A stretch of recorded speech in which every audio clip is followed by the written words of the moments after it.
Goeiemôre, weer eens, wat 'n groot voorreg. Hoe lieflik dit is om u te groet in die naam van Jesus vanoggend. Ek wil vanoggend iets met u deel en ek weet baie van ons het al op baie sulke plekke gekom. Wanneer ons moet sterk staan in ons geloof, soms word ons getoets op sekere areas. Volgens die woord, die skrifte, die Bybel, is daar sommige dinge wat ons sterker maak in geloof. Dis nie altyd iets wat gebeur en dis altyd nie 'n lekker gevoel nie, of 'n saak nie, maar soms het ons dalk nodig om deur dit te gaan. En ons moet eintlik genoeg te geloof hê om deur so 'n saak te kom. Die eerste daarvan is onbeantwoorde gebede. Weet jy, net soos Daniël in die leeukuil gegooi was God dalk daar stil. Maar dis nie te sê dat God nooit gewerk het nie.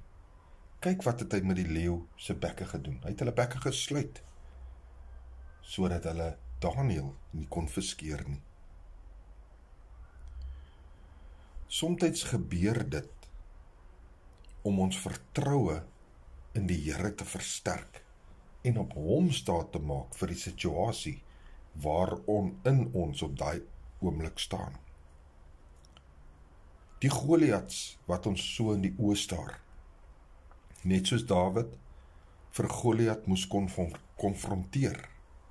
Net so moet ons somtyds die Goliats, soos byvoorbeeld finansiële gesukkel, tekorte, emosionele pyn, sonde, substansies wat ons lewe oorheers, drugs, drank, sigarette, daai tipe goede, vuil taal, ons optrede somtyds sonder om te dink. Al hierdie goede moet ons konfronteer.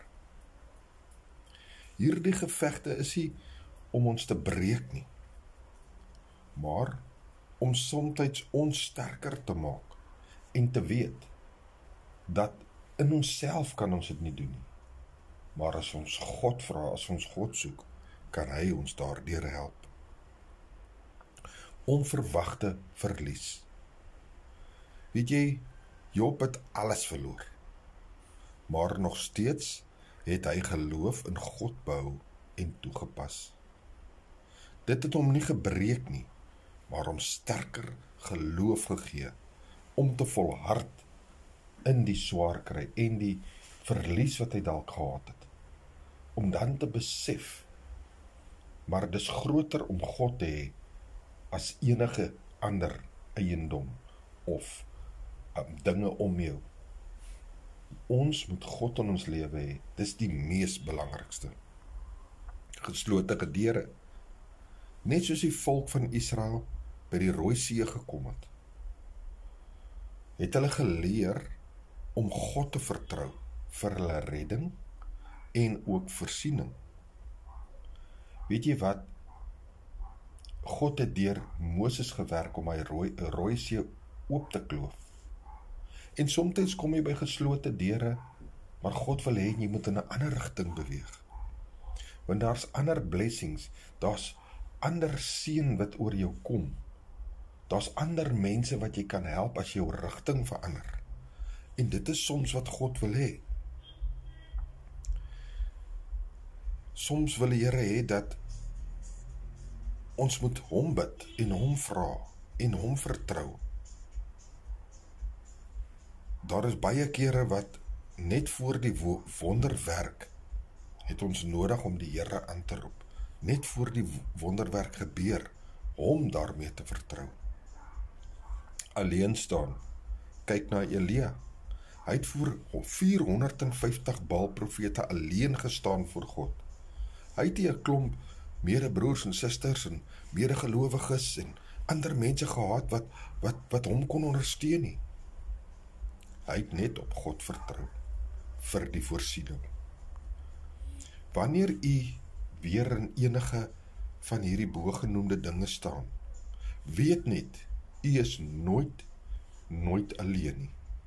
U hulp kom van die een wat die berge, die hemel en die aarde geskape het. Galasiërs 6 vers 6 en 7 sê, maar laat hom wat in die woord onderwys ontvang, meedeel van alle goeie dinge aan hom wat onderwys gee. Moenie dwaal nie. God laat hom nie bespot nie.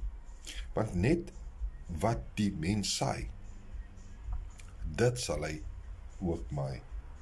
Ek is pastoor Gary, brood en water 5 minute woord seëngroete. En weet net, Jesus is baie lief vir jou. Amen.